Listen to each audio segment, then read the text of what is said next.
Today on NewsWatch, he said Hillary Clinton was extremely careless and should have known better.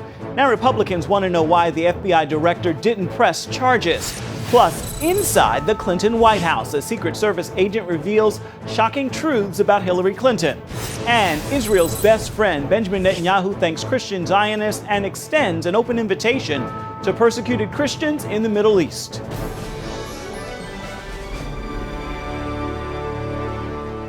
And thank you so much for joining us for CBN NewsWatch. I'm Ephraim Graham. It is official. Neither the FBI nor the Attorney General are charging Hillary Clinton for using a personal email server to handle classified information. But Republicans in Congress are promising headlines over Clinton's server will not go away anytime soon. Caitlin Burke has more on what that looks like.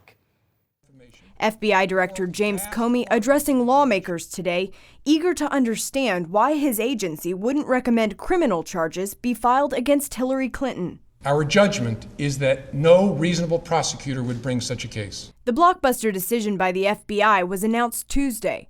However, despite his recommendation, Comey harshly criticized Clinton for her misdeeds in using private email computer servers to conduct government business. There is evidence that they were extremely careless in their handling of very sensitive, highly classified information. And Comey's criticisms have many Republicans and conservatives raising questions as to why no charges were recommended.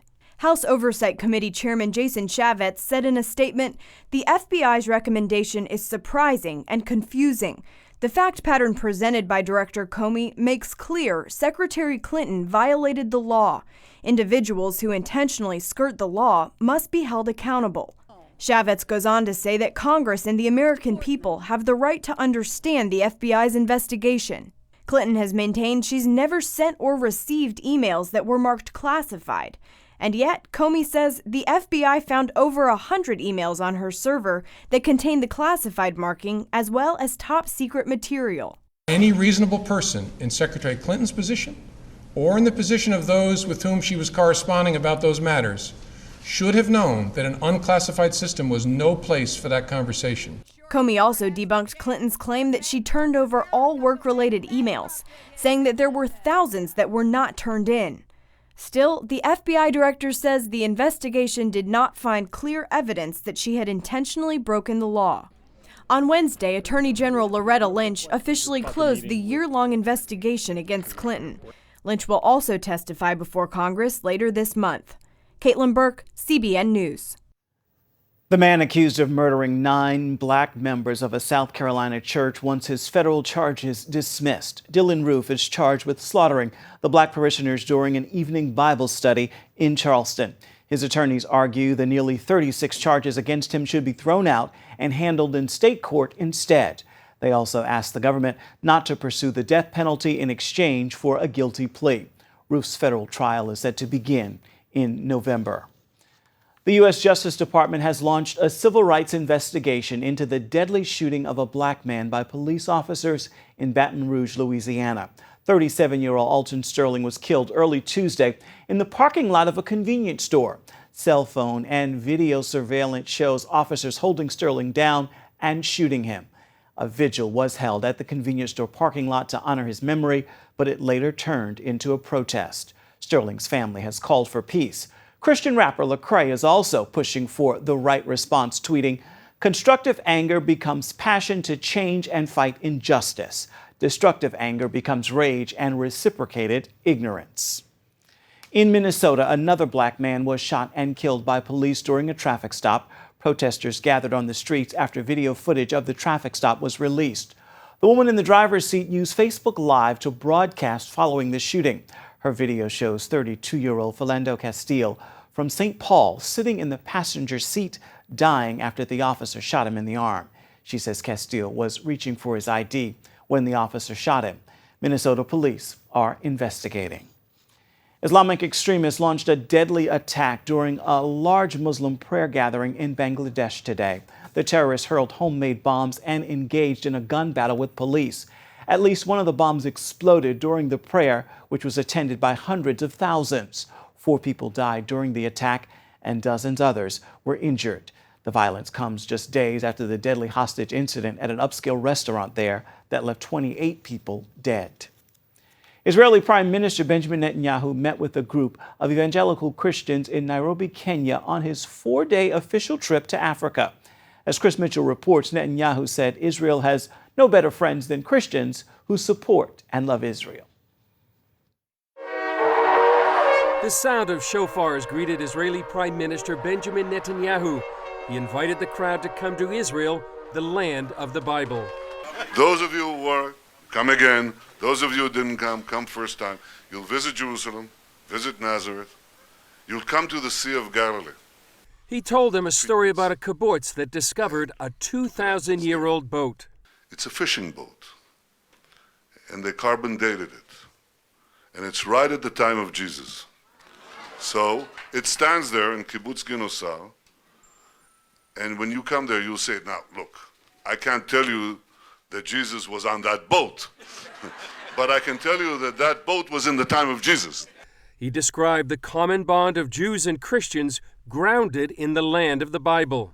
These are real places. They speak to you and they speak to us. We came back to the land of Israel and realized the dreams of the prophets, of the ingathering of the exiles. I'm glad I have the opportunity, the privilege really, of coming to Africa to meet you. We have no better friends in the world, none.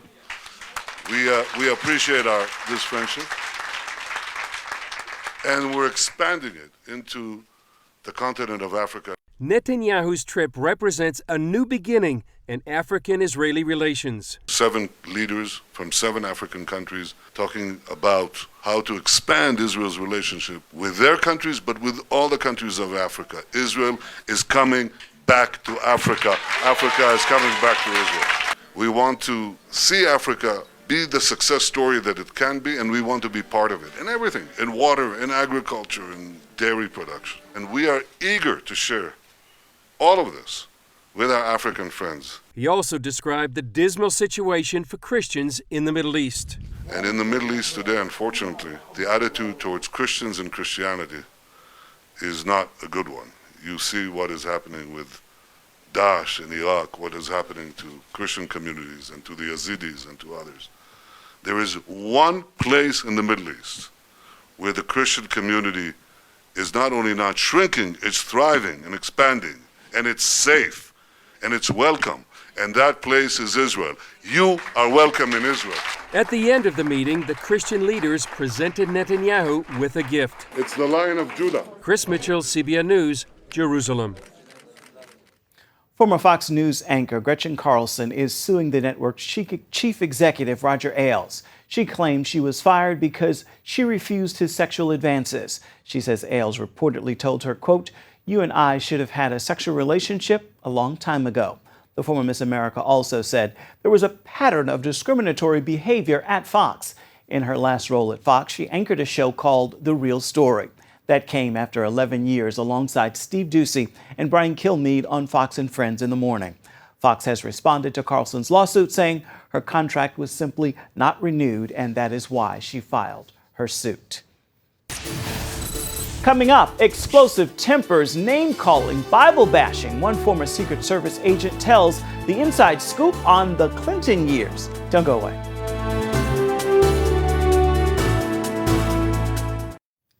So what really went on in the White House when President Bill Clinton was in office and Hillary Clinton was First Lady? A Secret Service agent who was there has written a book about what he saw behind the scenes. He says the private Hillary Clinton was very different from what people saw in public. Jennifer Wishon has the story. As a uniformed officer in the Secret Service, Gary Burns stood guard outside the Oval Office while the Clintons served inside. It was his dream job, but Burns witnessed things that led him to speak out in his new book, Crisis of Character. A White House Secret Service officer discloses his first-hand experience with Hillary, Bill, and how they operate. He details how Hillary belittled Secret Service officers on her detail, even throwing a Bible at one agent, hitting him on the head. In front of cameras, he says the former First Lady was warm and friendly, but outside the public eye, he says she was cold, emotional, and even dangerous.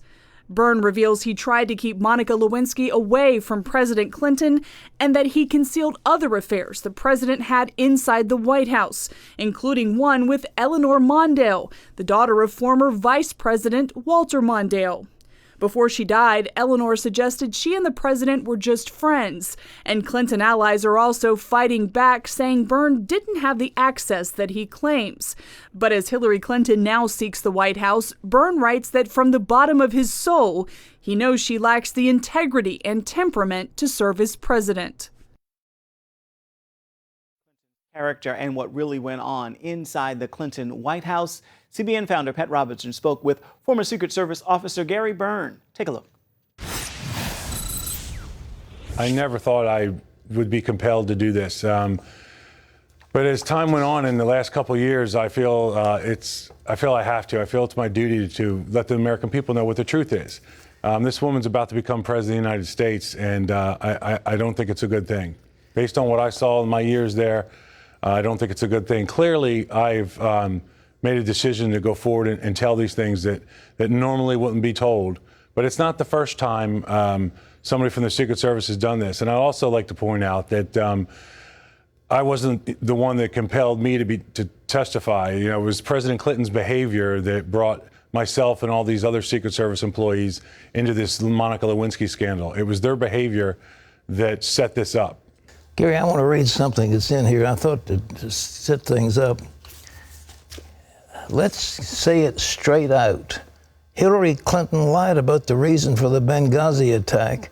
She lied about it to the nation as a whole, and she lied right in the faces of grieving family members of those who died there, then lied about her lying. And she keeps telling Americans one huge, disgusting lie after another. As I wrap up writing this book, Hillary has claimed that, quote, we didn't lose a single person in Libya, unquote. Really? Try telling that to the families of the 4 men we lost on September the 11th, 2012. That's a pretty strong indictment. You really believe that? I mean, you have firsthand, examples of her lying. Could you give us a couple of them? Well, the things I cite in my book, Crisis of Character, is mostly about her behavior, but certainly the case that you cite with Mrs. Smith, where, I mean, how do you tell a grieving mother one thing and then later on she finds out the truth is something else? And at the same time that she's lying to this mother, she's texting other people and telling them what the truth is, that it was a terrorist attack. That's the best example that I've seen recently. Other examples that I cite in my book, Crisis of Character, when I worked there, there's many of them. I can't think of one offhand right now. All right, well, but there's many of them. What about her? I mean, did she ever talk to you? You mentioned she threw things at one of the Secret Services. I understand she hit somebody over the head with a Bible. Was on the way to church or something? Was that what happened? Yeah. So one morning I was standing posting with an agent outside the Oval Office, and I said to him, I heard somebody got hit with a Bible. What happened? And he said it was me. And he said he was on the South Grounds in the limousine. He was driving. The First Lady was sitting behind him, and for some reason she was irate about something. And she had a Bible in her hand, and she struck him in the back of the head with the Bible for some reason. And it made him very mad. He turned around, and he made it very clear to her. He turned around the best he could, sitting in that car, and he just described to her that wasn't going to be acceptable behavior.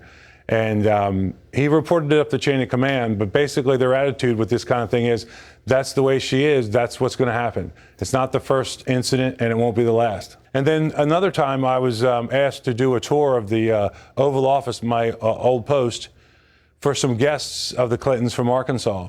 And this staff member wanted to bring them over and leave them in the Oval Office, and which is not acceptable. There's many rules and guidelines that dictate how people, when the president's not in the Oval Office, how the staff or the family can go in and go out of there. So I explained to the staff member that what she wanted to do wasn't possible, but she could escort them and then take them across the hallway to the Roosevelt Room. So she said this wasn't acceptable, and the staff member berated me, and I'm going to tell Mrs. Clinton. And I got to tell you, as I'm retelling the story again, it just seems so childlike. But so A little while later, the First Lady comes down, and she berates me and uses some, a little bit of harsh language and tells me she's tired of dealing with us. And I tried to explain to her that these are rules and guidelines that are set in law.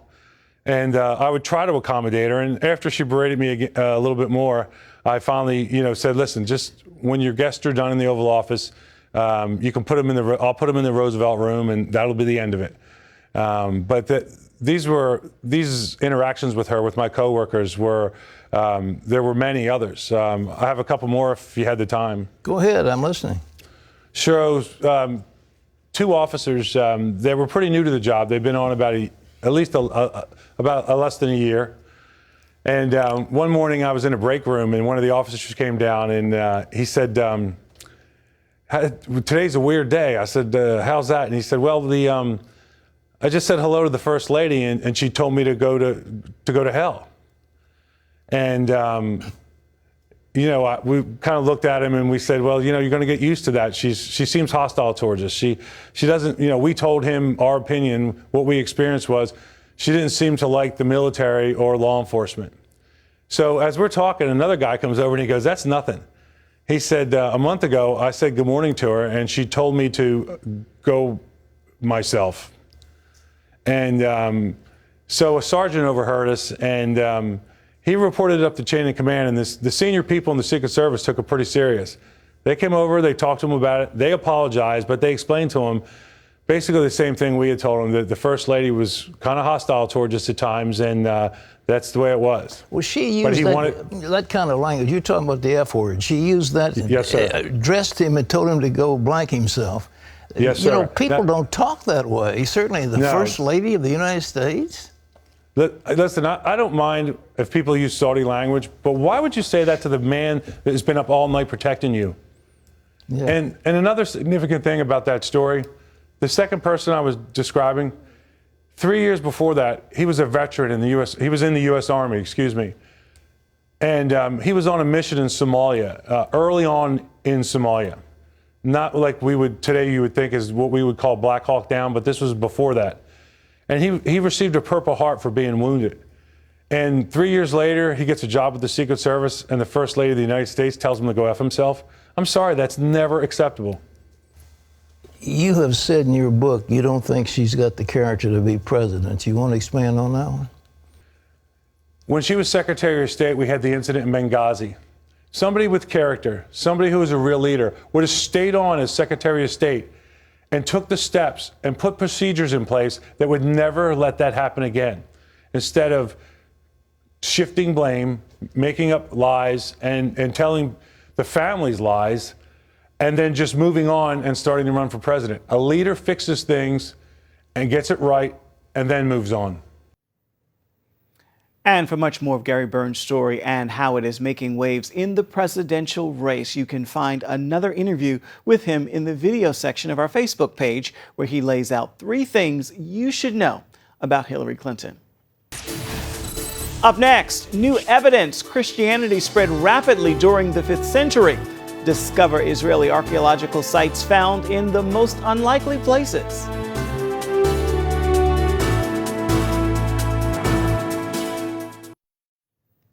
In Israel, the growing construction sites have uncovered some ancient treasures in unlikely places. Chris Mitchell brings us this look at what archaeologists are finding, including historic evidence of how Christianity spread rapidly in the region around the 5th century. Here in Israel's Central Plains, a building boom dots the skyline with cranes in places like Rosh Ha'ain. Before any work commences, the Israel Antiquities Authority conducts what it calls a salvage excavation. We started to digging here, okay, and we didn't know what we were going to find. But after 3 months, we exposed pretty nice and large monastery. The discovery of many impressive rural churches and monasteries in the area shows that Christianity spread rapidly around the 5th century. Excavation director Amit Shadman says the Byzantine church is paved with a colorful mosaic.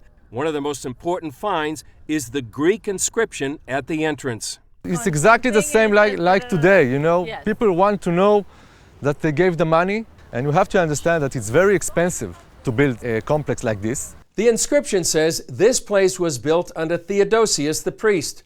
Peace be upon you when you come. Peace be upon you when you go. Amen. That's the equivalent of a donor's plaque in a modern building. Up to 30 monks would have lived on the compound, and Shadman believes they were also farmers. The compound included living quarters, stables, and an olive oil press. He says those would not have been built without the help of the church. The main things of this monastery, is to take care of the rural area. Archaeologists also uncovered an even older structure nearby, a 2,700-year-old farmhouse. This area, from the beginning, was used for farming, and for agriculture. Sometimes archaeologists must move the antiquities, and they often rebury them. But this ancient Byzantine monastery and farmstead are slated to become part of a park. I can tell you that this site, we're not going to destroy it, and we will plan to keep it and leave it like a green area. Chris Mitchell, CBN News, Jerusalem. Glad to know it will be preserved. Stay with us. There's more of CBN NewsWatch coming up right after this.